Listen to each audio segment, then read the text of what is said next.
Welcome back, movie fans, for another episode of The Movie Date with Rob and Matt, a podcast for people who like movies but don't want to be too smug about it. I am Rob. And I am Matt. It's good. You guys didn't hear the worst take of that I did a second ago because it's been edited out by now, but... It's just equilibrium because usually my takes are really bad. That's right. It's just, what goes around comes around. Hoo, ha, ha, and I thought my takes were bad. Yes, exactly. Which is funny because that's a Joker line, and we're going to be talking about a Joker adjacent film today. Yeah, I guess we are. We were talking about Birds of Prey. Oh, I got my throat. There we go. How have you been, Matt? Hey, I've been pretty good. How's the job? Well, still working. Obviously, right now, we're in the midst of a situation in the world. We're not going to get too much into the weeds about it. You don't want to come to a movie podcast to listen about that, but it does relate to movie news, so we'll get to that. Affected quite a few big blockbusters, actually. Music events, anything. But yeah, today we were talking about Birds of Prey in the fantabulous emancipation of one Harley Quinn. And I feel like that Harley Quinn and the Birds of Prey, or just Birds of Prey, depending on how it's being marketed. I feel like those first two are more accurate titles for what this movie is, and Birds of Prey would be, if you were a Birds of Prey fan and you went into that movie with that title, you would be disappointed. I think misnomer is a good word for that, because I have talked to people who are Birds of Prey fans, like have loved those characters. No! I mean, yeah, they're just like, well, they missed this, they missed that. But it's kind of like, I will get into it about what I think about what they want to do with these three characters in particular. Oh. If anything at all at this point. But maybe the fans don't even know what they want. Well, hot takes. If I had $1 for every neck-bearded fan who's, why don't they just adapt this famous comic book? I don't know. You know how you like comic books and they hire a new writer to come on, and then you get mad about your it. Favorite series, and people are just like, why doesn't he just do what the last dude did? Well, because new writers and creatives want to take something familiar and tell their own stories with it, as opposed to being pigeonholed into telling. No, wrong. And I've got a whole bunch of Reddit threads to tell you all about how much of a dipshit you are. I was in a YouTube comment section with some dude, and he goes, it ties to this movie. It's also called a mud pit. Yeah. Or a plague pit. I swear I read all this guy's comments in the Simpsons comic book guy voice. And it was, I couldn't help it. And he was like, why don't they just adapt? I don't know if this is the guy's voice. I can't remember. Why don't they just adapt it from this certain point of view? Yes. And he was any uses other than that are absolutely irrelevant. And he was talking about, I don't know why Man of Steel didn't just hire a Superman comic book writer and then just have them adapt one of his comic books, like Superman Secret Origin or whatever. And I was like, first of all, there's a lot of Superman Secret Origin in that movie. There's literally pieces of dialogue lifted from that comic book. So you're wrong there. Two, you know how offensive that would be to a movie director who's coming in onto a big project and they just say, just do this. Yeah. Just copy. There's certain things where you can do that. The Watchmen thing is close to just pick up the pages and do that. Yep, it's so iconic that you're just doing a direct adaptation. But when you've got and I think unless you're doing something like an adaptation of, say, a very specific story, like you were doing Red Sun, and you were doing the Soviet thing, which they've done an animated. Yeah, I saw the animated trailer for that, and I'm kind of stoked for it. But if you're doing that, then you want to stick closer to the material because you're doing something different. But if you're just doing, I'm doing Superman Origin. Fuck it, just do whatever you want. I mean, it's like that line about, you want to make a thing about vampires. You don't have to do anything because vampires aren't real, so you could just make any lore you want. With Superman, you could just, everything. You've got all the pieces, kind of like a model kit. You just snip off the pieces and put them together, and you do whatever you want with it. Yeah, and I feel like if you're a creative person and you love Superman, but you're wanting to say a new story or do something different, like the J.J. Abrams script for Superman, what was it called? Superman Flyby. There's clips of Henry. I'm not familiar with that one. Yeah, it was a movie 2003-ish or something, right before J.J. Abrams did his Mission Impossible movie. For 3? Okay, yeah. Shoot. Okay. And there's clips of Henry Cavill trying out for it and doing audition tapes and stuff. And the thing was going to be like Krypton was going to be alive still, like the planet wouldn't have blown up and Kryptonians wouldn't come to Earth. And he took a lot of liberties with it. And I've read like pieces of that script, and I'm like, I don't think it would have been good, but I think like I always want people to keep doing things new, which is why I don't like movies that are overly homogenous and feel very familiar, which we'll get into that with this movie. But I feel like I always want something new and fresh. And there are very, very specific examples where I think it's okay to do a direct adaptation, and I think that is something like a Watchmen, where when you read those other scripts, like the Paul Greengrass script or whatever, it was going to be set in modern day and the Iraq War, and like our Terry Gilliam script, where at the end it's all made to be inside of an actual comic book. Like, or whichever one opens with the I don't know who it was, one of the '90s ones where it opens with a bunch of bad guys at the Statue of Liberty, and you get the line, "It's the goddamn Watchmen," as they come in, and that's really good. And I think so stupid. One of the reasons that like that movie, I was like, it has to be that, is because I was like, if you don't do this story like this, it's not that story. Everything about that story is so specific that if you take it out of that context, and I've seen a few more episodes of the HBO show. I was just about to say, and I'm a little more on board with them kind of taking the logical next step. Yep. But it's still very much. Like, with the exception of the giant squid, you could watch the movie and then substitute the squid in instead of the explosion or whatever, and be like, it's the same thing. It's the same thing. You're following the next logical connection. Though I like that they stuck reading with all those terrible Paul Greengrass versions and the ideas. I'm very happy that he did that movie the way he did it. Yeah, that's one of the few examples where I'm like, and with slavish devotion. That to Alex C. David Hayter script, that just was kind of like, well, if it's the best we're going to get out of this very dangerous proposition, which is to take essentially a comic that works so well as a comic because it's about comics in a way. It is a perfect representation of its medium and a satire of its medium. It is an active satire and celebration of its medium. Exactly. It's a perfect blend that the reason part of why it works so well is also because of the art style and the paneling and everything about it was weirdly revolutionary for its time. The colors used were all like secondary colors, oranges and yellows and blues and purples, while still being fundamentally what you expect. Yeah. But what they did with the HBO series, they're not done with it, so please don't ruin it. But it's just a very smart, careful thing they did, especially being very specific. Yeah. They're very specific things are used. Yeah, I remember reading an interview with Damon Lindelof, and he was talking about that comic book, and then he was talking about that movie, and he was talking about, like, I read scripts for that movie way back in the day, and he goes, when I saw Zach's movie, I was like, oh, thank God that they just let him do the story or whatever. Don't get too wild about it. He talked about how he had great affectation for that movie because he felt like it was an impossible task and it was a thankless task, and that he would never please everybody, or even it would be a divisive movie and it wouldn't make all the fans of that comic book happy, but he knew it would be the best version of that movie that we could get. Some people still say to this day, like, that movie should have been a series, like a mini series of like 5 episodes or whatever. Yeah, which I think is possible. I think that's probably a fair assessment. Yeah, but I think for a movie, it's weird, and that is one of the only exceptions to the rule of let creatives kind of, if it's a pre-established property, let them do whatever they want. You don't only make Sam Raimi come into Spider-Man and then just be like, do Secret Wars or whatever. Just do it exactly that. Like when Civil War was announced, they didn't do the comic book Civil War, partially because they don't have the rights to all those characters. But like, you don't just tell people to do something else, because unless you're doing like, that's like a novel adaptation, like going beyond the graphic medium.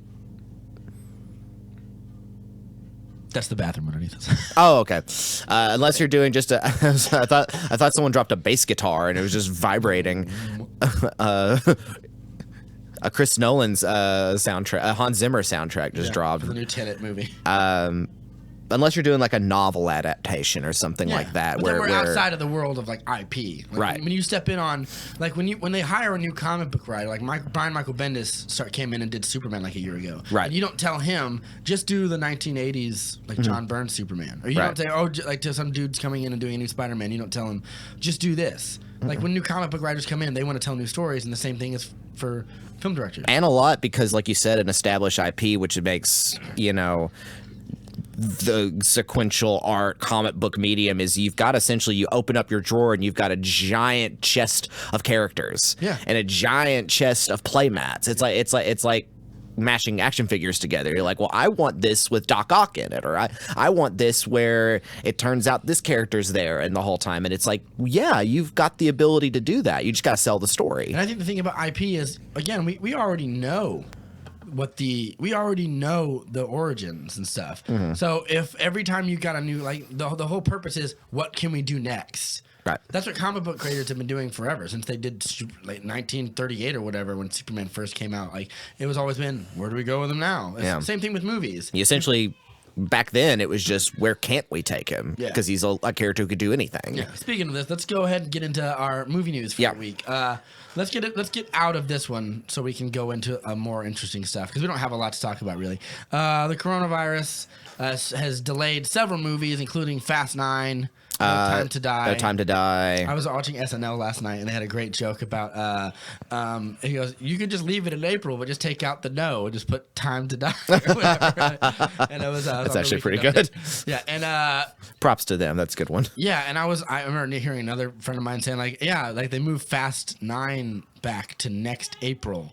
So I was like, it's gonna be in theaters with Fast Ted as it happens. And I was At that point, you might as well just say part 1 and part 2. Yeah, pretty much. But I don't really have anything to say about this. I think it's fine that movie companies they're careful and they want to get a return on investments. Well, what do you? Well, so that's what we think that the big deal of it is just like because of quarantines and things like that, people aren't going to the theaters, and these are giant blockbuster things, particularly Bond and Fast. Yeah. The idea of releasing them now during a global situation, it's like no one's coming to the theaters to watch them. Yeah.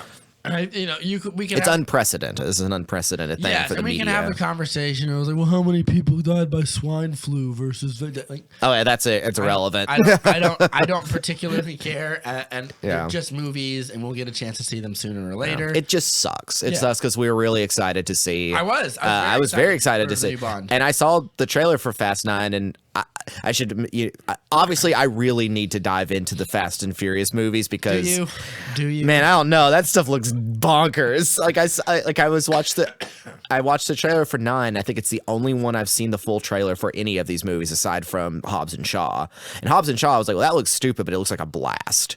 And then I saw the trailer for 9. I was like, whoa. This is what this series is doing? Yeah. This is really wild. They drive out of buildings now onto other buildings and stuff. It gets more ridiculous. And you got people just kind of it Ludacris? A magnet plane, yeah. Yeah, Ludacris is just commenting on it like he's just like they've got a magnet plane now. Last one, he literally goes, "They got a submarine." And before that, it was like I can't even remember. They got a double Humvee. Yeah, like it was. Yeah, they're like we got parachutes and we're flying out of this helicopter and we're gonna parachute onto the ground with our cars. And I was like, yeah, and I was like, I love that. That's all Luda has to do is just comment on the movie. He's just Ice-T in Law and I Order. was just thinking of Ice-T. So what you're saying the is, John Mulaney bit where he just comments actively on everything around him or whatever. And put money on the ponies. I don't hate these movies, and I don't love them I almost either. think at this point they're beyond hating because they're just so over the top. If you go in and you're like, this is ridiculous. Yeah. The reason I don't like the movie, the best argument I have for why I don't like them and I don't really see them is because they suck up all the energy and atmosphere that could go to better action movies. That's fair. Yeah. That's fair. Like how many great action movie scripts where you would have been like, that's amazing. You know, I think like one of my favorite action movies the last several years, like The Edge of Tomorrow. Yeah. Tom Cruise. Yeah. It's a great movie. It's a good movie. It's a really good movie. It didn't do well at the box office because it was kind of poorly marketed and people didn't understand the concept of the movie from the trailers. Right. And stuff. And I think like how many movies Even though you could have marketed it in a way, especially in gamer culture, and be like, I mean, this is essentially what it is. They said they should have. Well, some people said, they should have named the movie what the comic book was, which is like all you need. All you need is kill, or even the Euro title, Live, Die, Repeat. Live, or Die, whatever. Repeat. Yeah. You know, And I think that like that movie, because Edge of Tomorrow is just so vague and so generic. yeah, it could have been like it could be a soap opera. Yeah. Or like or whatever. Like, Yeah, you don't know. you could just spin posters like a roulette and then just land Edge of Tomorrow on there, and it's like, oh, it's got Emma Robertson. It's a romance movie with Ethan Hawke and someone like some other movie. I don't know, but that movie was great, and it made me think how many movies like that didn't get made because like a Fast and Furious movie needed $230 million budgets, and like I saw Which means these movies have a very particular audience who show up. Fast 7 made like $1 billion plus, and that was when where Paul Walker died, and James Wan had to like find a way to complete the movie without him and stuff. And So was, like, it was this emotional sort of that's the last one. send-off. That's the last one I remember seeing. I don't remember the ones before it or after it because I haven't seen the one. I've never seen any of them. Yeah. I mean, and it originally is because I'm like, oh, whatever. But now I'm just like, it's almost become a curiosity to me, like the Paul W.S. Anderson Resident Evils, Yeah. where they're just like, they become so their own thing that if you don't like them, it's kind of almost your fault. In Yeah. a weird way. Like, yeah, of course you don't like it. It's almost your own fault. Yeah, Like, because they've it's been going like- on for 8 movies, and if you're like, well, this is just it is. Yeah, it is. It is that. Why do you think they're still doing it that Yeah. way? And It almost is now avoid like in complete defense of itself from criticism, because it's like, what did you expect? We're not advertising ourselves as anything else. Yeah, and they keep getting like more over the top and ridiculous, like fat. But also, that's Paul W.S. Anderson is married to Mila Jovovich, so it's Jovovich, just whatever. it's just her. It's just them eventually just essentially having this really adorable like, okay, I'll let you do this, I'll let you do this, and I'll keep And doing I saw it. her in the new Hellboy movie with David Harbour. Yeah. as the bad guy, and she's pretty good. So it makes me. She's wonder, in like, this Monster Hunter movie coming out. Monster Hunter movie. Yeah, it's based on the books, I think. So I've only seen posters for it. Yeah, I've never heard about this. I was thinking Mila you're talking about Jovovich is in it. What? I thought you were talking about the movie The Hunt, like when No. they hunt people. No, it's not that. Let me see if I can pull up. Monster Hunter is a long-running sort of open-world RPG from Capcom. Okay. Which is funny because Resident Evil is also Capcom. Huh. Where essentially you just sort of go monster hunting. It's been very popular. I've not played any of them, but they look like a lot of fun. Essentially, you just take like bounties for like creatures and you go Geralting. You just go like hunting beasts, and you have to like customize your weapons to fight certain monsters, and it's very popular. But there was also a fantasy book is it series. medieval fantasy, or is it like sci-fi? Or is it I think it's futuristic? just in between. It's more medieval fantasy, but it's kind of like your general like Final Fantasy, Okay. where it's anachronistic. Because whatever, You have spaceships. But you've you also got have airships and swords. things like that, but people have swords and weapons and things like that. Mila Jovovich, Tony Jaa, T.I., Ron Perlman. Yeah, this all sounds right. Okay. The poster has Mila Jovovich holding a gigantic sword covered in blood. Let me see if you can see this to give you an idea. Ha! That's pretty good. So- you know what? I'll say it. Good for her for knowing what she likes and what her fans expect, and just being like, I'm here to deliver. Well, I didn't know that it was a Paul W.S. Anderson and that it was absolutely based on the Capcom Monster Hunter. So, okay, well, I know everything about that movie already. September release for that. Either way, that we divulged because I saw that poster. That's a bonus episode for sure. Yeah. So let's talk. Let's move on from that movie news. That was Yeah. just an excuse to talk about Fast and Furious movies, really. Yeah, essentially, which there wasn't much to talk about on that regard. But yeah, Sad news. Max von Sydow passed away. a legend. Yeah. An absolute legend. The Exorcist, that one soccer movie with Sylvester Stallone. That's a deep drop. What's it called? Victory. I think. He, Star Wars: The Force Awakens. let's see what I mean. Yeah, Star Wars: The Force Awakens. A lot of obviously a lot of Ingmar Bergman's movies, The Seventh Seal, Wild Strawberries, The Magician, all the good Criterion cuts. He had a face like nobody else's business. I thought about this honestly. The Exorcist. Did we say? We already said The Exorcist, where he was like 46 years old, and they made him look like he looked like before he passed away. Yeah, it's One of the crazy. greatest makeup jobs of all time. Yeah, because I saw that movie and I was just like, that's just him from now. I was like, wait a minute. Nope, that movie came out in 70. 73 or 74 or something like that. Well, I think essentially they just put that makeup on Max von Sydow and he never took it off. And he just spent the rest of his career looking He had like a very- craggy statue, He had a man. very important meeting, and for the rest of it, and he went home from the meeting. And I'm forgot just take going to his go makeup. like this from now on. And then he went to bed, and then for the next rest of his life, he forgot that he had the makeup on, and he just kept showering with it. And it was just so good. It was just so good. But yeah, it sucks to lose him. He was 90 years old, which is no tragedy. But I thought about this. Max von Sydow was in so many movies, or Sydow, 150, almost 200 movies in his career. And I was thinking, he's kind of like the Swedish Christopher Lee. Yeah. Because he was also, I was a famous actor of theater, a famous actor of classics, but he also was a total genre guy.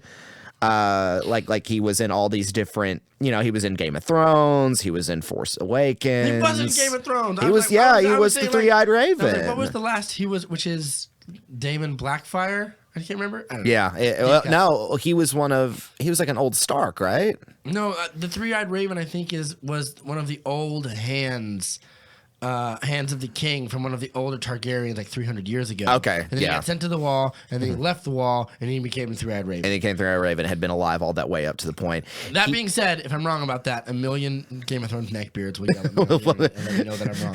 Well, they're going to have to come out of the darkness because they've been cast away. Yeah, but But he was also he was in- doing stuff like up until like a year before he passed away. I mean, So that's good for very him. much like Christopher Lee. Is just kind of like he kept going. He was a Minority Report. That's true. He was awesome in 3 Days at the Condor. 3 Days of the Condor Yep. with Robert Redford. He's the assassin in that. He was Jesus in The Greatest Story Ever Told. So, Skull to Max von Sydow, Yeah. and what a career, what a legend, Yeah, and he kept it going right up until the end. what a professional. If you have something you love, keep doing it, even when you're old. Yep. Don't. Especially if you're going don't to keep cash getting those out. roles. Yeah. Someone brought up a movie I hadn't seen in a while. I saw it in theaters, but was and we'll skip on over to the movie after this. Was the Scorsese movie Shutter Island? He was great in Shutter Island too. Yeah, He was like one of the doctors. He was like that weird, he was like the head doctor. I thought that was what's his name? Guy who played Gandhi, Ben Kingsley. Ben Kingsley, one Kingsley. It wasn't? Okay. No, it's Sadow. Okay, fair enough. Yeah. And we were talking about Total so Recall. long since I've seen that We were talking about Total Recall last time. He was also in the Sylvester Stallone Total Recall. Total Recall was Arnold. no, Schwarzenegger. Dredd. Judge Dredd. Oh yeah, that's right. He was one of the old like counselor judges who gets excised into the Dune world, into the scorched earth. Good for So him. yeah, He really kept it nice and broad. A classic actor who was able to do genre and make it work. Yeah, and he was never too proud to do anything. Like he wasn't like he did big budgets, he did indies, he did romances, did horrors. He like, worked with some of the great directors. You know. I mean, you got to give it to him. Cheers to you. Mr. Cheers to you. Sydow. Skull. Yeah. Let's get into why we're here today. Why we're here today. Bop. Bop and the Fantabulous Emancipation. And we know we're really late on this one. You probably already forgot this movie existed a little bit. I mean, the box office for the movie. So, like, the box office numbers, this movie was made for, like, I don't know, somewhere in the range of, like. I've got the information pulled up. Yeah, pull it up. This one, Because there's definitely, like, a break-even point that this movie has to hit to make money. right. Let's see. Production. Boom, boom. It was estimated the film needed to gross $250 to $300 million worldwide to break even. It grossed It's about 180 million. worldwide 197.8. Yeah. So $200 million shy of its needed budget. That's the worldwide total. That's worldwide total. American total and Canadian total combined was 83. Yeah. And then the rest of the world was 114 point. Yeah. So yeah, Eep. I don't think it's gonna reach that point. So it's probably gonna lose. I saw it this week, which I'm pretty sure because we looked ahead. This has got to be the last week it's in theaters. Yeah, I would be because surprised. I was coming down to the wire to go see it. And when I came in, there was nobody in my theaters. I took my shoes off. That's how empty my theater was. You're like, well, I was not in an empty theater. I went and saw it with friends, But you and still they were. took your shoes off, right? No, I did not take my shoes off. I should have. I should have. opportunity for Yeah, me. it's a good kick your feet up kind of movie too. Is I take no joy that the movie's gonna lose money, but I do think I have some reasons why it's gonna lose money, and I think one is the marketing of the film. Not that the trailers were bad. No, but they that were the trailers a lot of fun. but that they were very sparse, and I never saw any presence online. I remember when like Batman v Superman was coming out, there were like Dr. Pepper ads, and there were ads for this and ads for that. And look, it's a bigger movie, but I think that. But it's also like, why couldn't this be a bigger movie? Yeah, you know? they had a decent sized budget for this, which I think was like $80-90 million. It's like what Suicide Squad made back. It's like did pretty well without going to China.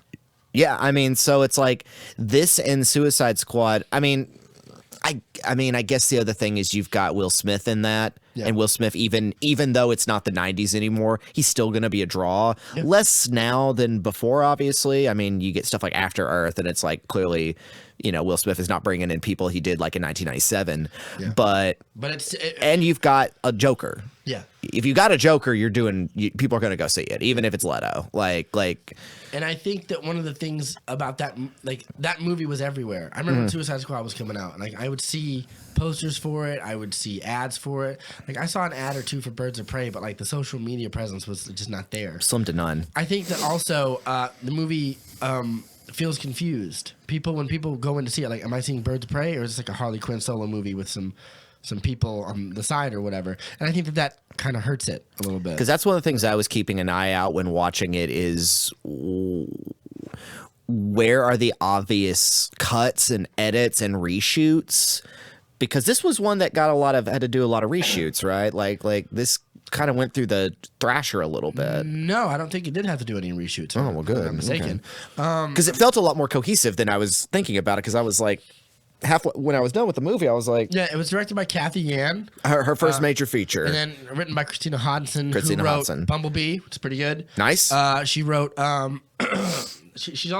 Christina Hodson was on a list of like best Hollywood screenplays that didn't get picked up. So in the blacklist, not the blacklist, Well, but it's called the Blacklist, and it's Yeah. like great, amazing screenplays that just for whatever reason maybe it got optioned but didn't get made into get made movies there. or whatever. And she was on that, and she's been doing some good stuff. So these are two very young, like Up-and-comers. women writing for characters for a film about women IP for characters who are women. Which would bring me into like the third potential reason it didn't make money, which is Is it misogyny? Misogyny. And I don't think there's a lot of there for this one, because I never saw any like hate. I'm sure they're there, hate screeds on Reddit, but I have a very tough time believing people will get mad at this, because this character was in Suicide Squad, Yeah. and then she flies the coop at the end of that movie, and like this is a natural progression. I don't feel like this movie is ham-fisted or shoves its all-female sort of perspective in there for no reason. I mean, I definitely know that there were people on the alt-righty manist community who were cheering always that this there. movie was failing and saying, "Do you see what we're talking about?" And it's like, no, because I think number 1 and 2 were the big reasons this got torpedoed. Absolutely. Is very poor advertising, very poor just kind of general display of the film. Yeah. I mean, again, after the initial release time, again, because it's the movie amazing got- you'd forget it exists. Yeah, because the movie got decent reviews, and I read a good bit of different reviews from different people, and I think that most of the reviews got the movie right, but I do think that a lot of the reviews had things like watching the trailers and then watching this movie, they almost feel like two different movies to a certain degree. And there are some shots in this movie that I was like, those are just trailer shots. yeah. Like they're just trailer shots. One in particular is in the midpoint of the movie. That's a confrontation between Harley Quinn and Seamus Black Mask, and it's like you do this, and it goes into this little dream sequence. That's the big Bob Fosse dance number that was in the trailers. I was like, oh, that's really cool. I hope that's like incorporated into the plot. No. It's just a weird out of nowhere dream sequence. She gets punched in the face kind of hard, and she gets all loopy, and then she sees then it's like this cabaret scene, and it's like really well choreographed. It's like really well designed. Yeah. Let's quit talking around it and just talk about it. All right, so let's talk about the plot. Let's go into the movie. Let's start here. Keeping it roughly spoiler free. Did you like it? Yeah, of course. It was fun. It was fun. It's not something like usually when we talk about movies, particularly ones we have, it's like I have like a shelf life review, which is initial viewing and then what would be the second afterlife of it. And for this, it's like it was fine. Like it was fun. It was very straightforward. People were telling me that like the plot cohesion and like how it was edited was confusing, and by the end of it I was like, not really. No. Like I thought it would be more. I don't think it's particularly interesting. No, the screenplay is nothing. Hard. I don't think it's I'm talking about like the editing. I don't think that like the out of order stuff they do is like it's hard to follow. Yeah, and it's not as heavy as I thought it would be. People were like, oh, it's a huge part of the movie. It's like, no, it wasn't. It was only like in the first half, and then it kind of keeps pretty much to the end. Yeah, I think I agree with what you just said. Like I have an initial viewing, and then I have like some movies I see and I know immediately what I think, and some I have to like sit on and be like. It's like the Star Wars situation where it's like, oh, after I get past the spectacle, what's then after? then it's like, let me look at the painting again and be like, oh no. So I saw this movie, and then for like 2-3 days afterwards, I couldn't decide if I liked it or not. I think I'm edging towards not liking it as much, which does not mean that there's not things in here that I'll praise, because there's definitely a lot in here, but I'll get into some very specific things that I don't think work in this movie's favor. And I think it comes down to what they built this film around. Like it's not that the film is not well executed, it's that its foundation was kind of built in some shifty sand, so it's not able to stick its landing or give you or have any longevity beyond it's this solo situation. Right. Because I think I know exactly where this movie is in a very particular niche for me, because I do like it. It's going to be more positive than negative, but it also is going to be more in an unimpressive kind of slate. And I'll explain by the end what I mean by that. So let's get in. Let's start tracing the plot and kind of keeping it spoiler free. This takes place technically, I guess, like pretty quick after Suicide Squad. Though Suicide Squad is not mentioned very much. It's only mentioned like twice. Yeah, there's a couple Easter eggs to it as well. Although it does feel very tonally.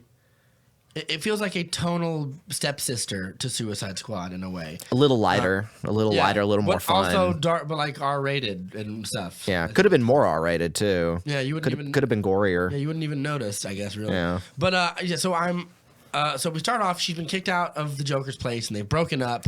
And she's really sad. She's eating string cheese. She's having a great. So one of the things we should mention is that this is definitely, obviously, the Harley Quinn show, and this is the Margot Robbie show. This is a huge plus for me.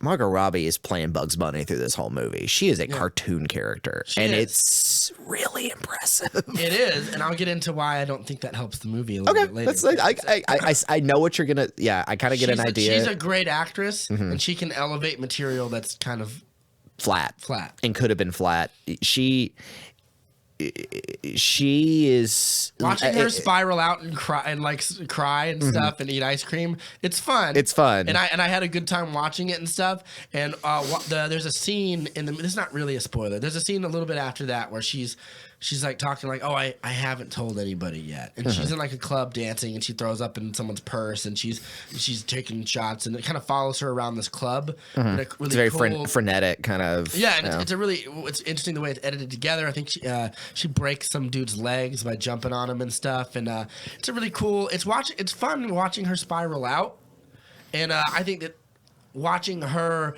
like deal with that breakup and stuff was interesting. And then I kind of go like, to what end? Right, because it's kind of a brief chapter in this story before the story gets going. Yeah. So to continue, she's broken up with the Joker, and while this is happening, our other side of things is our villain Roman Sionis, Black Mask, played by Ewan McGregor, in one of the choicest bonkery performances. This is one I don't know how I feel about. Yeah. I loved when I watched it, and there are parts I hated it. And he's doing something. I thought at one point, if this film had been done 10 years ago, this would have been a Sam Rockwell performance. Yeah, I agree with that. Because he's dancing all over the place. He's woohooing like Ric Flair. Like He's got a weird temperamentalness to him, where like he can flip on a dime and get really upset. But when he gets upset, it's sort of like when a rich trust fund kid at the country club gets upset. This is where it makes his character so. This is one thing I like about the character of Sionis in this, because Black Mask has been a villain that's been, people have been like, oh, I want to see him on screen for a while now, and we finally get him, even though I don't know how close this is to his comic book alter. I would have preferred to see a Black Mask appear in like a Batman Under the Red Hood live action movie. Like but if they can't do anything else with him, this is not a bad place to drop him off, because he's hanging out with Victor Zsasz, which is probably one of the most complete Zazzes. Played by Chris Messina. Yeah, Chris Messina, because we've seen a lot of secret Zazzes in all the movies, and this is the first time he's a character. And he's pretty intimidating. He's pretty good in this. Yeah, he has the scars that he like when he kills somebody. Whatever. And Victor Zsasz, for people don't know, is like a serial killer in the DC comics. Or whatever. Yeah, it's like while everyone else is a clownish stereotype, like kind of like rogues gallery of colorful characters, then there's Victor Zsasz, who's just a serial killer. He's just a murderer. Yeah. He was like added as the beginning of Batman getting dark. Yeah. Because it's like, well, this guy has no gimmick beyond cutting himself for every kill he's gotten. Yeah. But he makes for a good heavy. Yeah, which Messina plays him as this kind of heavy that's sort of hanging out. So we follow Harley Quinn through her breakup and stuff. She blows up Axis Chemicals with Ace Chemicals. Ace Chemicals. And we see that it's Axis Chemicals in the. Yeah, we see that like her protection, her involvement with Joker kept her sort of protected from any sort of consequences for any of her actions. And this will be something I sort of circle back to later, where a lot of people don't like her, but would have done something about it had she not been attached to the Joker. Right, because then the Joker would have ripped them to pieces. Yeah, and even Black Mask is oddly deferential to the Joker. There's a part when she comes into the club and he's like, will your paramour be joining us tonight? He's like, oh no, he's not going to do it. Well, I'll give the Joker my regards or whatever. They're very scared of him. And this is very much in the realm of the Leto Joker, where he's a gangster, where he has his own district. Like he's not a freewheeler. He is an embedded crime lord, essentially. Yeah. He's got his side of town, Sionis has his side of town, etc. Yeah, and apparently there's a part where someone says like, she hasn't really told anyone they broke up, but someone hears the rumor, and this woman says, "Oh, I give it like 3 weeks, and she'll go running back to him or whatever," implying that Harley Quinn needs to be around the Joker because by herself she's like a fish lost in the sea or whatever. It emphasizes that the people view her as only codependent, or completely dependent on the Joker. And there's a lot of these points that reach back to this being one of the things I like about this movie, and particularly that it is a creative process by a group of women, is that it is a very Me Too kind of movie about how people view women in relationships and men in power. Yeah. But we'll go into that later. And so we start following that. We also get introduced to some other characters. We get introduced to Rosie Perez, who plays Renee Montoya, who's a detective who she had a partner, and they busted a big case, but her partner got all the credit. Because he's a man. Yeah, essentially. And she's stuck working with some idiot, and she's working on like a murder case. She's trying to get the Sionis case worked out too. Yeah. Like she's trying to build everything on him. But through her murder case, we are introduced to Mary Elizabeth Winstead, who plays Huntress, who might as well not be in this movie. Yeah, she's great when she's here, but she really doesn't have a presence until the end of the movie. There's a great scene where she's trying to work out like her catchphrase. Yeah, or whatever. I wish there had been more Mary Elizabeth Winstead. She's one of my favorite actresses. It's pretty funny. We have the crossbow killer, as they call her, and she's we were investigating one of her after murder crime scenes where we've seen hunters come and kill some people, and Renee is on the cusp of it or whatever. And then we're introduced to I think, is it Journey Smollett Bell or something, who plays Black Canary or Diana Lance, I guess. Diana Lance. It's Jury Smollett Bell, who was in Underground, a show that I watched. Yeah. A show that I actually enjoyed the first season of. And she was great in Underground. She's pretty good in this too. Yeah, like she's one of the stronger parts of this movie. Yeah, I think. so much that I wish she was. The lead. No, I just wish we got more. To be honest, I wish we got more of her and Mary Elizabeth Winstead and even Rosie Perez. Maybe a little less Harley, but I also understand that this is essentially a Harley movie with some supporting characters that kind of bring everything together. We're introduced to Cassandra Cain, who I believe will one day be Batwoman. Yep. It is very strange to me that in a movie set in Gotham City, there is very little mention of Batman. Where is he? Why isn't he letting stuff go down? Yeah, that's one thing I thought at the end of it was like, Justice League where? stuff? I was like, where's Batman? Yeah. like And there's essentially a battle that takes place at the end of this movie. I'm like, where's the Dark Knight? Yeah, and I feel like this is one of the situations where And we only get one real great mention of him is with the she gets a her hyena. hyena. She goes, It's like, I named it Bruce. after that hunky Wayne guy. I was like, And that's a cute joke. I I like liked that. it, but I'll go out and show my cards now. Not enough. You're in a universe. Yep. Make stuff happen, DC. You have This You're the second biggest movie studio in the world. Do something. This world that Birds of Prey lives in, So small. It almost feels like Daredevil. Like Hell's Kitchen is. Yeah. Hell's Kitchen exists beyond anything else going on in the Marvel universe. Even though he's 12 blocks from Spider-Man. I lived in New York City. Hell's Kitchen is barely an hour's walk to Times Square. Yes. Like, if that. A walk. Like, a walk. Forget, you take more time getting on the subway and taking it over there. You could run. You could bike from ride. Hell's Kitchen Yes. to Midtown up to Times Square to Central Park. And yet Spider-Man never acted. You know what? To be perfectly clear, though. Spider-Man is a Queens kid, though. Yeah, but So- but he's in Midtown. Plenty those New York superheroes, all of them meet each other all the time. Yes. Daredevil and Iron Fist have hooked up plenty of times. Spider-Man and Daredevil have crossed over dozens of times. Oh, absolutely. Here's a little thing. Even in New York City. even in that Daredevil show, like he runs into other people. He runs into Luke those Cage other- and everybody else. And Charlie Cox has been basically confirmed as he will be coming back in a movie as Daredevil. Oh, cool. Which is great. I like that. But it's like, I'll believe it when I see it. Right. But yes. but I want it. if Gotham is essentially Manhattan, if it's essentially New York City, here's a little tidbit about New York City. It's not as big as people think it is if they've never been there. No. The island It's is a Manhattan city. Island is about barely a mile wide, and it's longer than it is wide across. You could walk from each river in about an hour and a half, just a walking. So all these characters would run into each other, but we get it. Property rights. Yeah, and I think Gotham Go ahead. kind of feels like it should be that same way, but this lower area that they're in, the east side or whatever, might as well just be on another island. Yeah, and Gotham in the DC universe, Gotham is across the river from Metropolis. We know this it's also in the DCU. Yeah, not mentioned. Yeah, this is firmly in the DCEU because it mentions Suicide Squad and stuff. Here's the deal. I'm gonna come out and show my cards, and I'll circle back to a lot of these points later. I'm really trying to keep. I'm on my phone. I'm trying to keep mental notes here.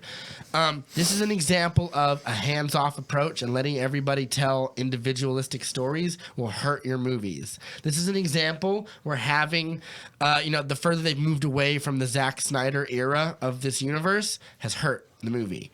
Having a Batman show up in this movie would have made it better. Having and I'm not saying it has to take the draw away from Harley Quinn. It can just be a scene where, like, you know what would be great? As I don't want to spoil. I'll get to this later. It's a spoiler. Okay, we'll because we'll get to the. Having a Jared Leto cameo would have been great. She tries to crawl back to him at one of his. This doesn't happen, so it's not a spoiler. She tries to crawl back to him in the rain or something. He goes, I'm done with you. He boots her. She boots her like Santa Claus in A Christmas Story. Yeah, we see the back. There of his is no head. Jared Leto in this movie. And it's not at him. all. It's a dude from a rock band. I can't remember the name. Yeah, of it. it's it's essentially a stuntman. Yeah. Yeah, Kathy Yen got him to come in to sort of play the Joker. You see the back of his head. It's not enough. You live in a universe. It Have fun almost with feels like this movie it was like was like critical of, like, we all know we were critical of Leto's Joker, but this film feels critical of Leto's Joker. will say- it's almost like you're not allowed in, loser. And I it's will- like I will I say- would have been fine with him getting another shot. Yeah, and I will say perfectly, like, there's not enough of him in Suicide Squad to judge a performance. I think you're right about that. He chews the scenery. The guy's a great actor. Mm-hmm. You put him in a Batman movie where he has an hour of screen time, he's going to do good work. Yeah. He's going to. And look, Margot Robbie's like, I don't know if I want to work with him again because he was sending people crazy stuff on the set of Suicide That's Squad. fair. He Like, was a dick. Yeah, just like sending people bullets and stuff. Like, Yeah. th- His what- I method miss- stuff was a yeah, little method actors are little assholes. gross. I'll say it, but Yeah, like, they are. But I think he could do a good Joker. And like now that the era of Joaquin has happened, I don't know if we'll ever see him again, and I'm a I hope little not. sad, but I'll be okay. Yeah, I hope not. I don't really need But him again. the tightness of this movie and not sort of addressing other parts of its world feels like a missed opportunity. It I does don't- feel so strange. Yeah. It almost feels like it might as well have just retconned Suicide Squad from existence, because it's just kind of like that movie might as well not have happened. Yeah, we should have talked about the new DC slate for movie news because they announced like a bunch of movies, and the next 3 years we're going to have 8 DC films. See, I was just thinking about that, and I don't know two anything. Two of those are going to be 3 a year. Like one is going to be Shazam 2, Black Adam, and something else, and then next year is going to be James Gunn Suicide the Squad, Suicide Squad's going to which is going to bring back Robbie, The Batman. the Batman. Also, Viola Davis, Joel Kinnaman, and Jai Courtney will also be in that. So it's a sort of spiritual sequel to this in a way as well. Maybe they'll address Maybe that.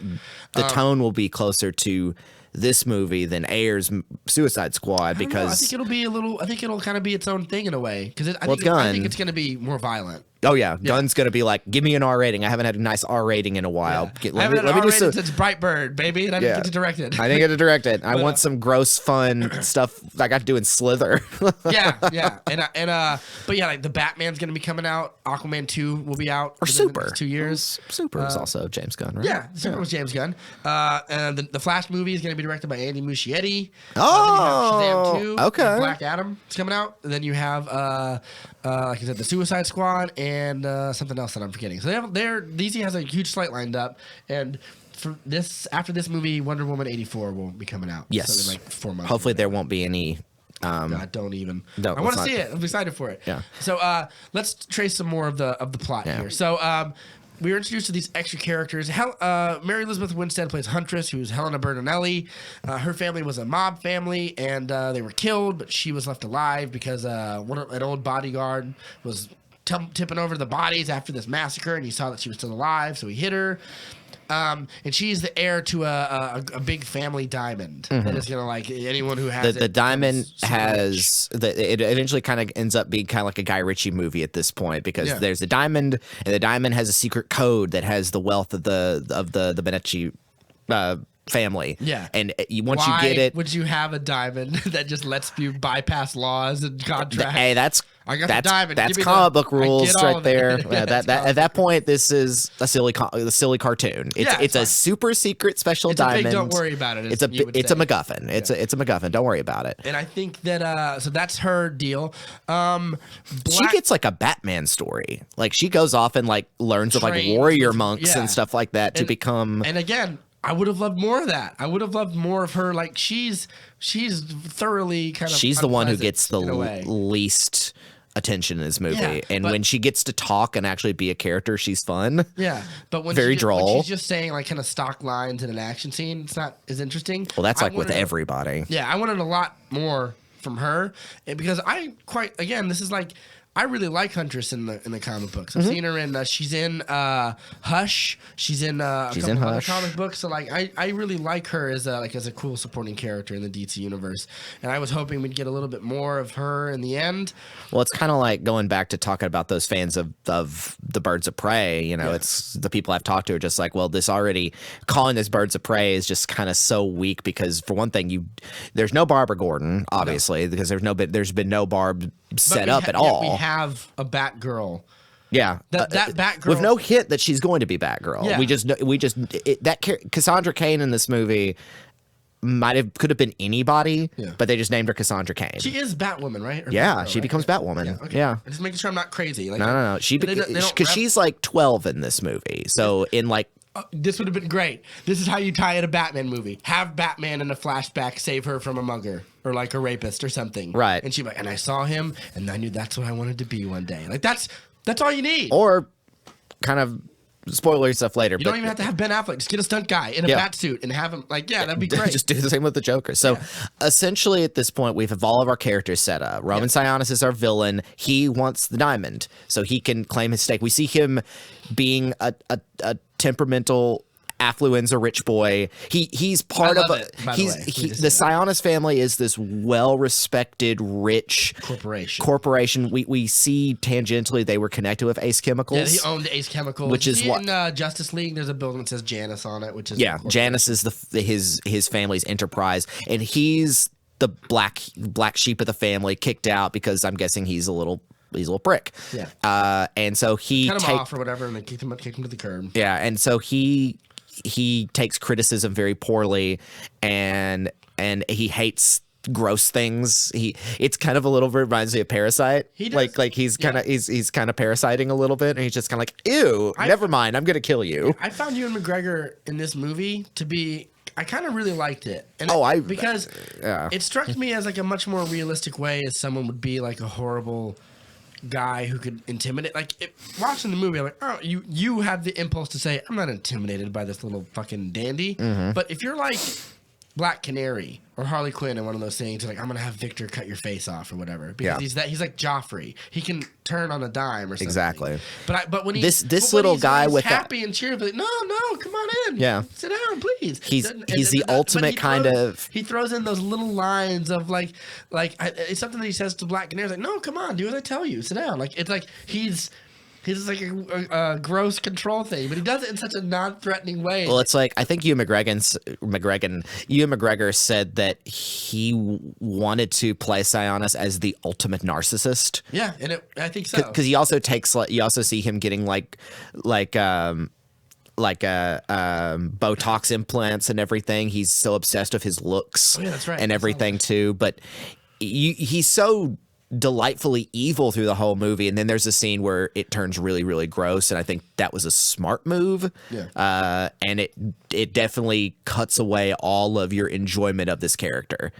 Because you're at that point, you're just like, oh, he's a scumbag, and you want to see him fail. Yeah, and I think that the way the movie ends with him, I felt I didn't like that. I think it's always a good for where we're at, and not just in this movie, but in this universe. You want to keep people like him. Well, do you want to get into spoilers right now? All right, so at this point, we're going to go ahead and just wrap out the rest of the movie because there's really not much else to say. It's a cat and mouse.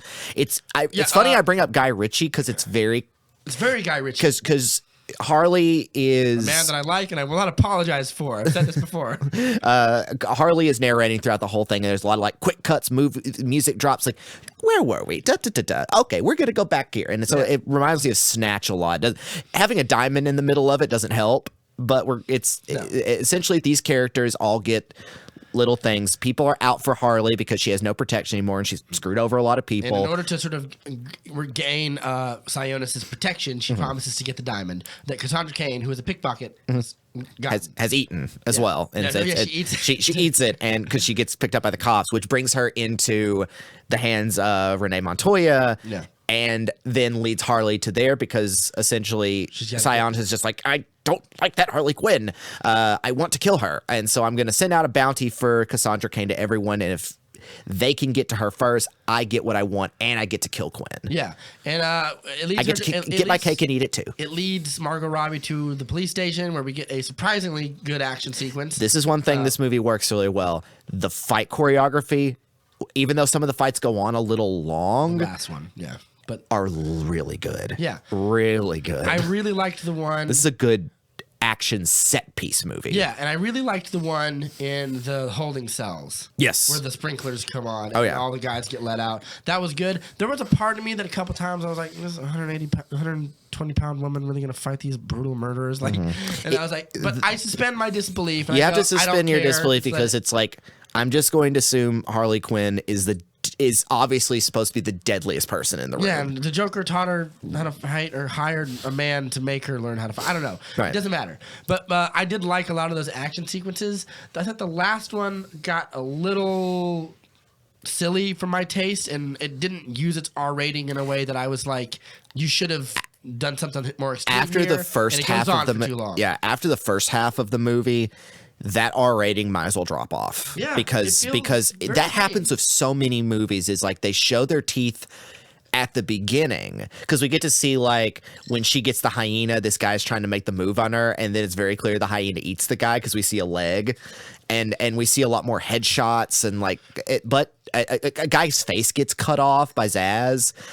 But you don't really see it. But you get to see a face wiggling around, but it's like distant, not a focus. right, Whatever. And then the latter part of the movie might as well be PG-13. There's really no fucks in it. There's Yeah. no nudity. You have like a character like Victor Zsasz. You think that's an opportunity to go a little harder on some of that stuff. or with some of this cartoonish violence. I kept thinking back to Deadpool.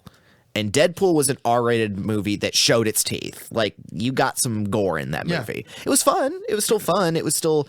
And it's like, because Harley and Deadpool are both characters that are freely allowed to break the fourth wall and can change the tone of the movie, but that goes that this movie's tone is weird. Yeah, It's I heard people say like it's like a Tarantino movie. I'm like, I don't know if I Not heard that. really. I felt Not like- at all. I felt like I felt more. It's like more of a it's Guy Ritchie movie. thing, and I tend to like that more than not. Mm-hmm. I felt the big problems with this movie are. And when I say I don't like the movie, I'm like you said, you're edging more towards like it than not, and I'm like 60-40 this way, you're 60-40 that way. That's fair. what it is That's to a me. fair assessment. Yeah. I think that This movie, I think, is I would say unoffensive to me. Yeah. Aside from a few- and to me, yeah. I just think that it just missed the trick on a few things. And I think a lot of those are just making Margot Robbie act really well, but giving her nothing to do. She is a character whom the plot swirls around, but does nothing. But she has the least about this story. Like, Yeah. all the other characters are more around the Sionis plot, around the diamond, around everything. Have bigger motivations and everything. Exactly. She's just kind of this. She almost stumbles into the plot. Like, she's having her own story, and then ends up being a part of the Sionis gambit. But is she having her own story? Like the Joker breaks up with her. she has. And that's it. Yeah. And you would expect like, oh, it's going to cause me to maybe look at the fact that like, oh, the Joker in Suicide Squad, she's an accomplice to Robin's murder. She makes a hyena eat a guy's legs off. She's a really bad person. And maybe And she even mentions it a few times. It's very interesting. She's just like, I guess I'm just a terrible person. But I didn't like that as much. it didn't do anything. Yeah. Like, that line and that idea of her own problems. I think if this movie took itself a little seriouser, we could have gotten a really interesting depth into the psychology of all these characters. could But it maybe was like, talk we can't about- get too serious Yeah, because you it's a can silly maybe movie. talk about how like, Harley Quinn in the comic books, it's a theme that she's very codependent. She's like she's a follower. She needs a person to follow. And you could talk about how like, I fell in love with this guy, and this guy made me a worse person, and now I have to fall out of love and maybe see if I can be a better one. Like, that's a conversation she never really has with herself. She just kind of goes, I guess I'm a bad person. Like, let me be very clear. Harley Quinn has like helped murder people. She kills a couple people in this movie, though not a lot. Like, and she with a really great sequence is the break-in. We talked about it, is the break into the police break-in. station, and she's just using a tear gas gun And a pellet or and a beanbag gun? beanbag gun with exploding confetti rounds. Yeah. And it's like, it's very clear that it's like, if you re-edited this, it would have been just a gun. Yeah, and but- she's blowing people And up. she's just blowing people away. And it's like, they this make that isn't that decision to- movie. We they- can't do that. Yeah, they make that decision to sort of sanitize her in a way. Yeah. I almost would have liked it. Like, there is no real internal conflict for all of her eating spray cheese out of a bottle, And all of her these eating little- ice cream and crying and having this Yeah. meltdown and stuff. It's fun to watch. Margot Robbie does a great job doing it.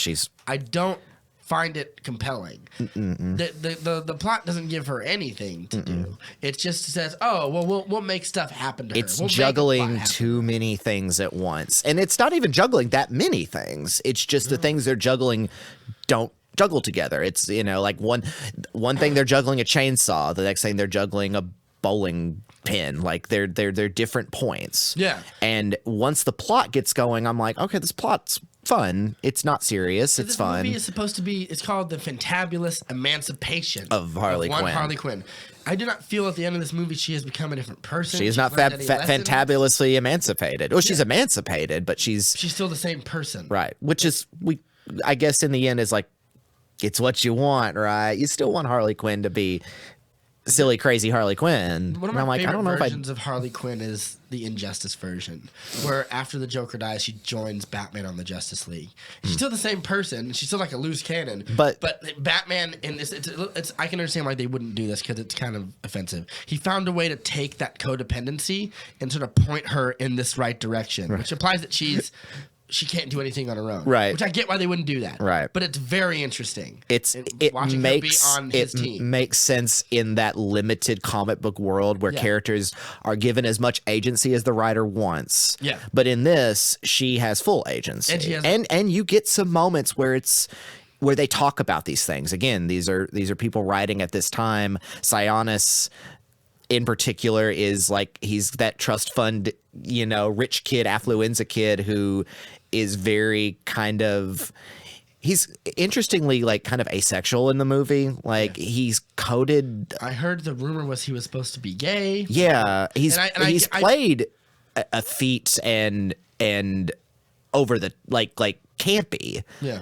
But I think he's just playing bratty. Yeah. Because there's the I one did get point where the feeling with tone, him and Zaz, that Zaz has like a right, and an overly because connected- yeah, I feel like if connected this movie came out in like 1994, there would have been homophobic slurs related to their relationship. Oh, yeah. But instead, they just like, oh, he's your best friend, and I'm like, I'm glad they didn't villainize a potential gay man in this movie. But But in a way, that would be more progressive because you could gay people could be just as the same as anyone well, else. and also like it's mentioned very briefly that it's like there's a really really cute animated opening, which I was kind of delighted to see, where you get to see like Harley mentions like her trying to be normal and trying to do relationships, and it briefly pops up a woman. So it's like, okay, Harley's bisexual. Yeah. Renee Montoya is a lesbian. She used to be dating Ali Wong, who plays the lawyer. Oh yeah, that's right. But nothing really comes of that except that they used to have a relationship and now they're like at each other's. they don't like each other. Yeah, they don't like each other now. But that's kind of it, which is. But there is a scene where it's like you're enjoying Ewan McGregor's character throughout as this really silly, over the top character. Yeah, I got dark outside, and then he makes this woman strip very uncomfortably on this table. Yeah, and he's like Joffrey. Yeah. His switch flips. You never know. But the tone of the movie changes so quickly. And I wasn't against it because it creates stakes. It's like this character is not just there for your fun enjoyment of a silly villain. He's awful. And this is an awful, very, like, despite all the murders and everything he does, like, this particular thing he makes this woman do is so intimately disgusting that I was like, oh, that felt very personal. Yeah. Like, from the filmmakers. And I was like, I liked that because that was the chance to do something like that in a genre like this. I agree. And that's why it's like at the end of the movie, They pick their battles well in this movie. Yes. They don't. and not just cool They don't make the whole movie- choreography. Yeah, they don't make the whole. Yeah, very good. They don't make the whole movie a Me Too lecture, but they have They have little things sort of peppered in there that sort of give you their perspective. I wish, on a more basic level, I felt more empathy for the characters, particularly Harley Quinn, because at the end of the day, like halfway through the movie, I kind of asked myself, is something gonna like happen with her? Is there gonna be a character arc? Is she gonna go anywhere or do anything that like It that never surprised gets me? there. And it There are just- these yeah. little moments like when the guy who runs the Chinese restaurant that she lives at and like the house gets sieged and you think that the hyena's dead She's and hit bottom. everything. She'll have to reassess. Yeah, what she believes. like she has Nope. no, like everyone's left me. No one sticks around, and they're like, no, we can't go there. No, Harley and her friends are gonna go fight the bad guys. It's Everyone like they thinks you're an can't let asshole. her. Maybe you're Yeah. the asshole. Yeah. Maybe there's a little of that. Again, Harley Quinn has murdered people and like done some terrible She's stuff. been. I would like some self-examination of this character because it will help her grow. Because if they're setting this character up, especially if they're not going to drop Margot Robbie as Harley Quinn, if she's going to show up in Suicide Squad and everything, then this arc that has happened since Suicide Squad into Birds of Prey into the next thing needs to be more complete. Like by the time Gunn's Suicide Squad starts, she should be a very different character. I think that would be the smart move. And Robbie can do it. I mean, the one thing I'll say about this, I had some people say like, oh, she's so annoying in this movie. Okay, well, that's your barometer. I thought she was great. Yeah, I don't think she was annoying. She's the same person she is in Suicide Squad. So if you're it's on just, board for that, then you'll. Yeah, if you weren't on board for that, too bad. I find Robbie so fun to Harley watch. Quinn is by her nature eccentric, and she's got a big, thick New Yorkie accent and stuff. And either you're on board or you're not. Yeah, she drools over an egg sandwich that I just made earlier, by the way. Yes, the egg sandwich also is a great part of the movie. Quite delicious. Yeah, and I think that I always loved her performance. I just wish that this movie, I feel neither Suicide Squad nor this movie has really gotten a great grasp of her character and tried to do something. Especially since it's the first time we've gotten Harley Quinn on screen after years of us fan casting people. It's like, oh, it'll be, Brittany Murphy was like the one everyone wanted before she passed away. Yeah. Or she was the one I remember the most, people saying like, oh, it should be Brittany Murphy or someone like that. She would have been great. I think that after this movie is the one that I would really like to see Harley Quinn in. Would be the movie that comes after this. Yes. Where she might have to actually examine herself and maybe institute some changes to be better. And it doesn't mean you have to sanitize her or get rid of the violence or make her a saint. And I would almost, part of me wants to go, why can't you have her kill some of those cops? Yeah. Because then you would see like, oh, it's a bad thing to do. Yes, she's a bad she's guy. a bad person. Yeah, like there's a little bit of that in there. And you have to acknowledge that. this movie's she dated being a serial murderer. Yeah. Who beats a boy to death with a crowbar. And it's like this movie is very protective of its tone, and it can't break from that tone too much, or it's very it's kind of that, and then essentially we'll get back finishing up the plot. Not much happens at that point. Eventually, all paths lead them to all come together because all these people are after they were in conflict. You get a lot of punching and kicking of each other and everything until they all agree. It's like Sionis wants us all dead, and he's going to come for us. That should have happened earlier in the movie so that we can have more time with them together and they all get to know each other better because Canary gets put in as his driver after his other driver is excised. Yes. And let's talk about Black Canary. Yeah, because she's got a whole lot to do in this movie. Yeah, more than I thought they would give her, and definitely more than that's why I said she could have been the lead. Yeah, and all the other characters could have been tertiary, but she could have been the focus because she kind of is a lot of the focus of this movie. They do a very good job of implying her powers before they do it. Yep. They don't. Glad we got to see it too. We do get to see it. Yeah. Only once. I'm not happy about it. I wanted way more, but if it was R-rated, there should have been some heads that exploded. Yeah, it was a great. Well, she's on the Justice League and shit. You got to make her like a more morally clean character or whatever. That's fair. But it's I know I would have loved to see it too, but like head pops. I think that or make their ears bleed. Yeah, or something. Some ear bleeding would have been cool. Yeah. I think that I liked the hint. They don't really explain why she doesn't do that more often. Like it implies that she does it and then she kind of gets tired.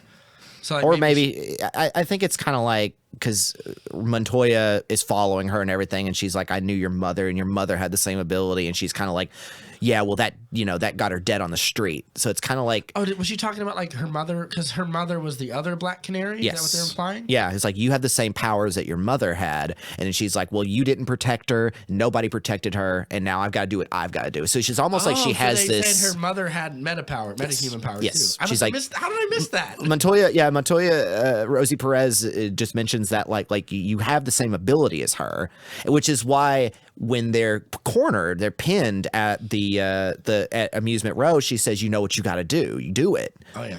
Because Montoya is the only one that knows she has that ability. I'm on board with that. And that's probably why she's like, I don't want to do it because it's connected to something bad. Yeah. At the end of the movie, we see her in like a more comic accurate outfit. Yeah. Really like that. A lot of people get some comic outfit stuff at Huntress the end because they discover a magic. Huntress still looks real bad. Give her the cape. Give her the pointy eye thing or whatever. Tactical is what comes to my mind looking at Winstead's outfit in and this. that's a big thing in this movie. I think it strives for tone more than it strives to like, oh, I read this Birds of Prey comic and I really love these characters. I'm going to bring them to life on screen. And it feels like a very tame interpretation of the characters. It feels a little apologetic of the comic bookness of these characters, especially when you consider Batgirl's supposed to be there, but she's not. But you have Cassandra Cain. But you Lady Blackhawk is a character that a lot of people wanted to see, but is not in this as well. Reference like Wildcat could have been referenced as like the guy. I think he trains up Black Canary a little bit in some versions.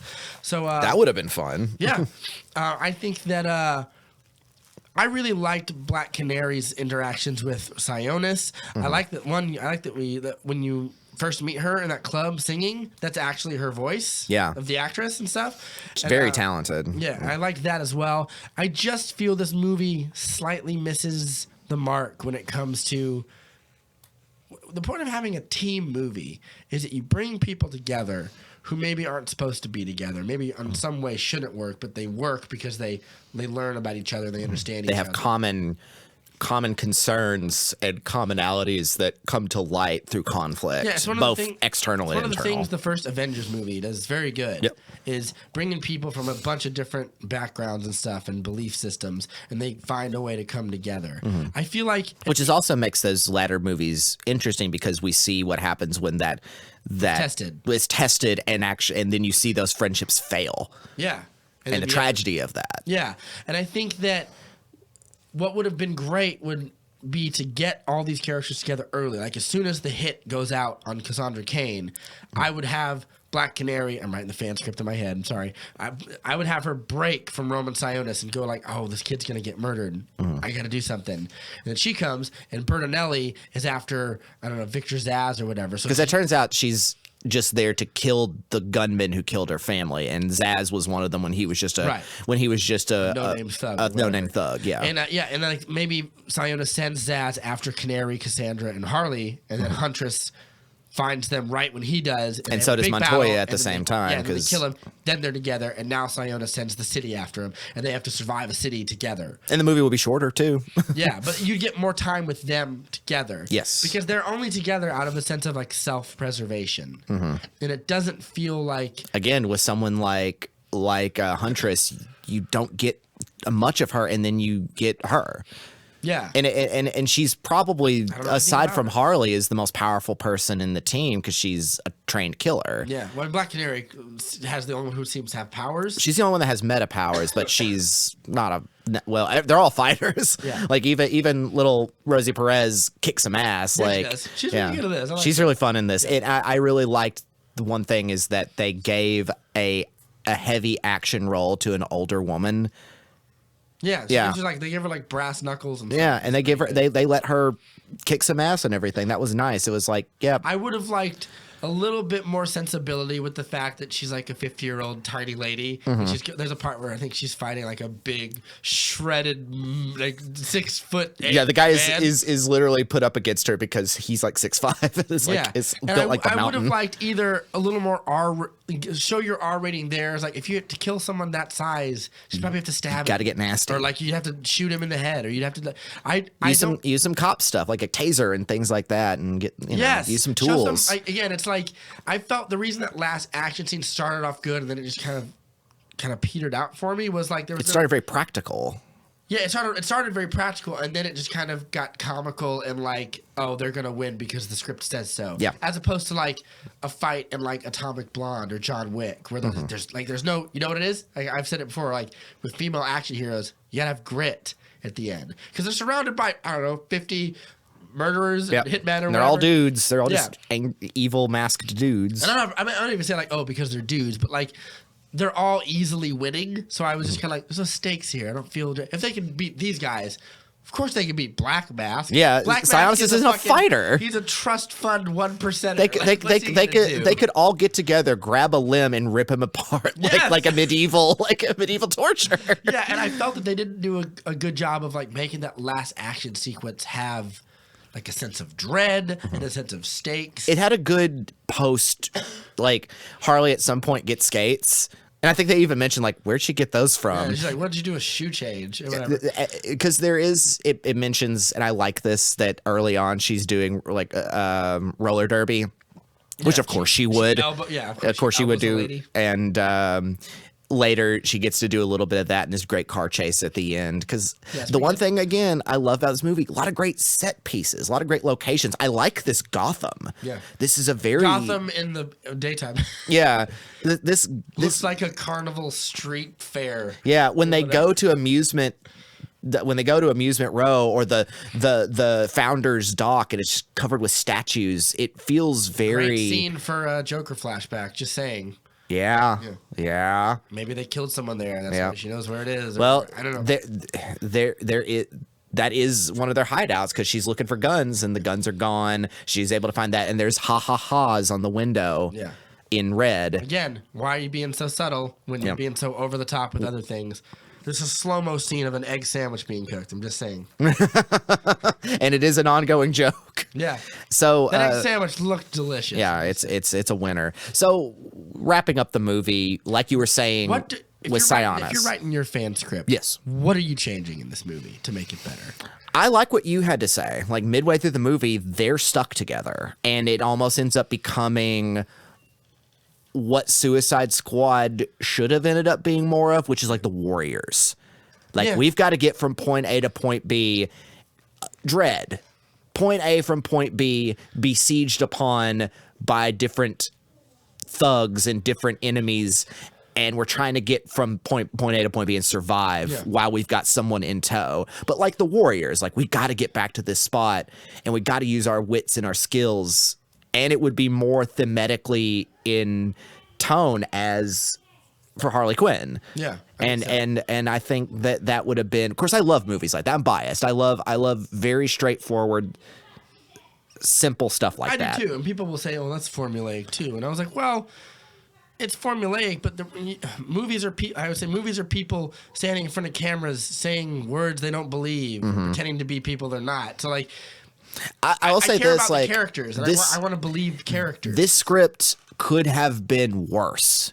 This setup for this movie could have been worse. Oh yeah, it could have been boringer or more boring. It could have been lesser stakes. The fact that it is based around a MacGuffin that everybody wants and is connected to a character, that would have been one of my ideas. Like if that didn't happen, I'd be like, that would have been a better idea. Sure. So this is a medium good idea. I think you used the perfect word. The script is unoffensive to me. It's unoffensive. I just feel like on more than one occasion, they pull back when they should have gone harder. And on other occasions, they keep it vague and subtle when they should have gone for broke. And the dialogue at times is very generic. At times, it's very because they gave it all to Robbie and I guess McGregor because they wanted them to have these big moments, and everyone else kind of just is. They wash it away a little bit with Montoya with Rosie Perez because they're like, oh, she talks like 80s action movies, and that's a nice little hand wave so they can just write 80s action movie dialogue for her, which I guess they would have done anyway. Which is fine. I don't mind. The movie is a good way to show, like, all those dumb action movies that aren't that good that you like that are written by men. Women can do those too, or whatever, something like that. Like, I think that's a perfectly valid reason. I think that I think it's, like I said, it's a fine movie. As someone who likes the Birds of Prey and would have liked to see a sequel, don't think we're gonna on get that one. note. So you didn't like. So in the end, we see that Cassandra Cain, her pickpocketing, gets a grenade, and then after after the car chase, which is I wish they would have done more with this, but I kind of just get it. Is like the narcissist Sionis has his face all beaten up because he was brutal in a car chase, and so it's like my face. He doesn't say that, but it's implied that it's like, and then she mentions Harley's got one bullet and she's gonna go get him, and everything is like down to the wire, and it's like, I stole your ring, and of course when I saw the grenade, I'm like, that's gonna end up in someone's pocket, and it ends up in Sionis's pocket. He gets kicked off a pier and blows up, and it's kind of great. I almost thought he was about to get eaten by sharks. I thought that was, to use your word, fine. I accept it. I think it's another missed trick to you can have him like Harley. Like you're not a fighter. You can't live on your own. Like you need me to protect you. Well, that's you need someone like me. That's one thing and that then she threw just me. like leaves him there like a whiny little bitch. Like, that would have been better. Emasculates him or something. Or Yeah. Batman shows up or something Batman like that. beats the shit out of him. I mean, Right. Any movie when you're like struggling to make it better, just have Batman show up at the end. Because that would have been a lot of fun to just all of a sudden see like drops from behind and then like flash cuts of just him being just beaten brutally with those Or gaunts. just have like the bat signal comes in the sky and he goes, "No, I think I'll leave you for my friend." and then Bye. Ewan McGregor's just oh shit, something like that. Yeah. But they blow him up, and But when he's I in think chunks, keeping him alive, you save him for a sequel or other Right. movies. Two, I think that it makes it makes for a better character arc. It shows that like one, she's changed or she's reached a different sort of way of doing things, and like she can't live. I can't live on my own. Oh yeah, well old Harley would have just killed you, so I'm gonna just kill you and blow you up or whatever. And granted, he's got a gun on or a knife on the girl's face. Like, and to be and- fair, Cassandra is the one that pulled the thing. That's it. She killed him. That's like but I think it's a script writing thing where you could have moved that in a different direction and still made it great. there's one thing I did like that opens it up is that by the end,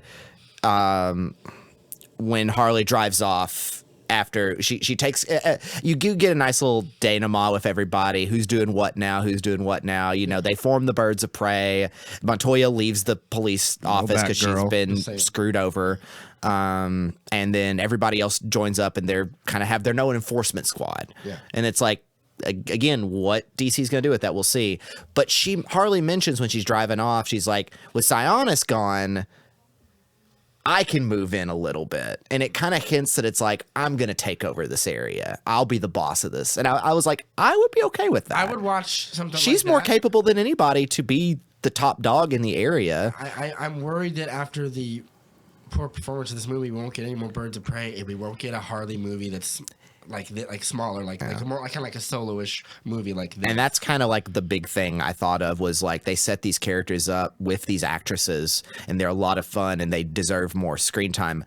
I don't know if I don't know if we'll ever see any of them ever Yeah, again and aside I from think that Quinn. Maybe the fact that you lean so heavily on Harley actually hurt your movie more than it helped. Yeah. Not that she does a bad job. She doesn't. She probably does the best job of anybody. I'm just saying that, like, But for Perez, And for the for future of the Winstead, franchise for and for things of Smollett, that nature. they're probably all looking at that saying, well, that's the last time we're going to be in these movies. Yeah. It was fun while it lasted. if I was Black Canary Lady, I would low key be like, I think I might be the best part of this movie or whatever. But like, I am rooting for the movie. I get why I don't think it did well, and I think that if we're lucky, we might see them in other movies or something. If we're lucky. Yeah. It depends. If we don't, I'll probably be fine because I tend to like the bigger superheroes and the more action heavy. I mean, this is plenty action heavy, but the more super powered, shall we say, superheroes. I like If they the showed up icons. as like a cameo in something or like oh, the Birds of Prey are here and they add another member, they get Lady Blackhawk or something like that. Yes, that'd be great. And you get those actresses back in that role, then that'd be pretty swell, but I wouldn't put money down on it Yeah. after how poor this movie did. And I think you're right. Making it Harley Quinn and the Birds of Prey means that the Birds of Prey, those actresses probably looking at their contract like, I should go do other work. Yeah, I think they signed. I'm pretty sure they signed multi-picture deals usually in these movies. But Yeah, we'll see what happens. see.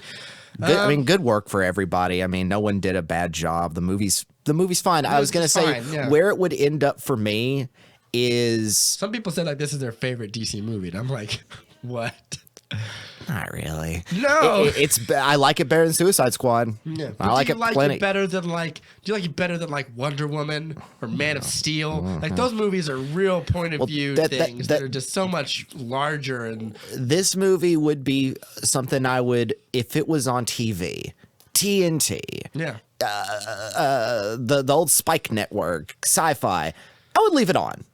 Like I imagine, like if I was a kid and back when I would just watch movies on like TBS or TNT and Birds of Prey was on or on Cinemax or something, I'd be like, I'm gonna put that on. Yeah, I'll do my laundry I'll or do something. something else. Yeah. But I don't mind Birds of Prey being on. Yeah, but it's fun. Not my favorite. It's not one even I'll buy the close. DVD for and put it on at any Oh, I'll buy, time. but that's the difference. I'll buy it for my Right. collection. But like, I don't. It's in not the one you're bottom gonna third. pull out and just It's throw Justice in. League, Suicide Squad, era of the. I mean, it's definitely better than those two, but like it's in the bottom third. But like when I put it up against like a BVS, a Man of Steel, a Shazam, like it's not as good as Aquaman. It's mid, it's high mid tier, and that's kind of my wrap up for it. I mean, good effort. I think it deserved better than it got.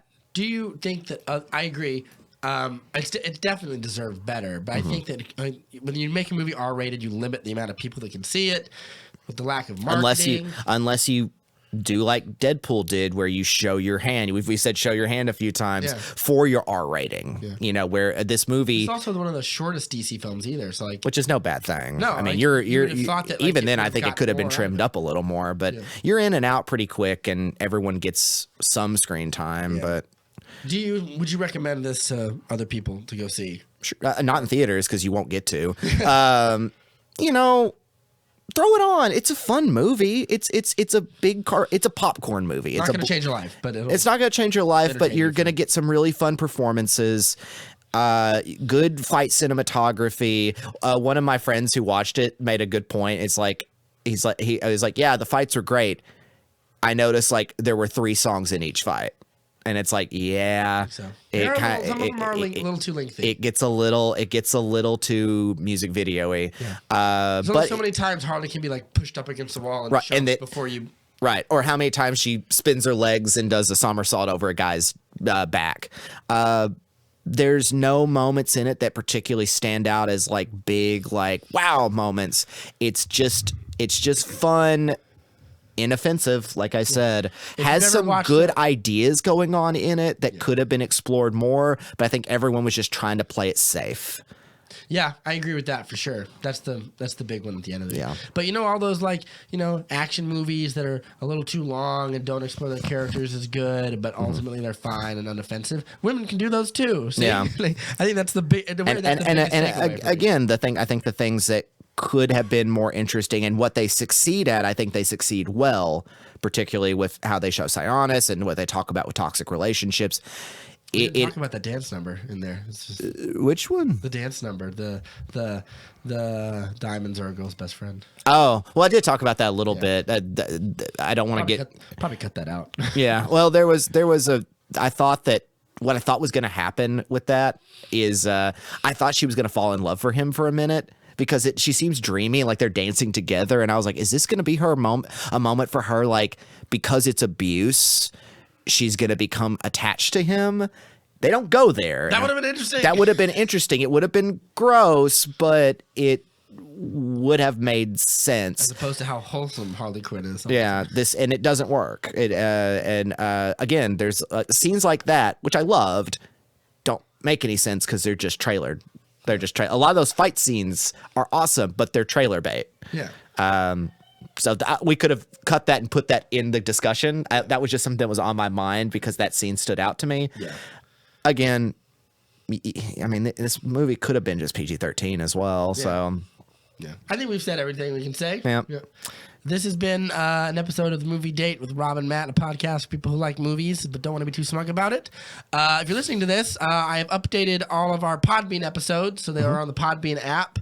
And one of our bonus episodes will be coming out shortly. Very cool. We'll just say it's a fantasy show on Netflix that doesn't star Superman for sure. Like us on Facebook. Like us on Facebook. YouTube, all the social medias. When we have this episode up, we'll be boosting that one, putting it out there. Right. And I know we're supposed to do our 2 episodes a month, but we might have something coming up soon if we think about it. Yeah, so. Absolutely.